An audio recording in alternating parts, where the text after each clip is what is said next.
আসসালামু আলাইকুম। আজ অনেকদিন পর জুম্মার নামাজ পড়লাম, আসলে অনেক ভালো লাগতেছে। মালাইদের পোশাক পরে জুম্মার নামাজ পড়লাম, খুব ভালো লাগতেছে। এখন বাসার দিকে যাইতেছি, আসলে অনেক আনন্দ, কারণ শুক্রবার জুম্মার নামাজটা পড়া আসলে বিদেশে একটা, আমরা আসলে কাজের সুবাদে অনেকদিন ধরে পড়তে পারি না। তো আজকে প্রথম আইসা পড়লাম পাহাড়ি ডিস্ট্রিক্টে, বড় ভাইটার সাথে আসলে অত্যন্ত ভালো লাগতেছে। তো বাসার দিকে যাইতেছি, দেখেন মালয়েশিয়ার রাস্তা কত সুন্দর, পরিষ্কার পরিচ্ছন্ন, এমনকি রাস্তার মধ্যে তাদের অত্যন্ত সুন্দর।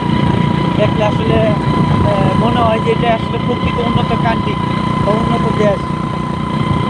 আসলে মালয়েশিয়ায় যারা ঘুরবেন তারাই দেখতে পাবেন এরকম বাসাগুলো।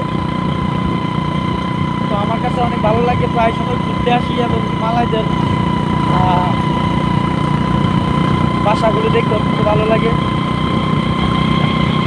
ওদের আসলে যথেষ্ট পরিমাণ টাকা পয়সা অর্থনৈতিক দিক থেকেও ভালো। ইনশাআল্লাহ ভালো থাকবেন, সুস্থ থাকবেন, দোয়া চাই।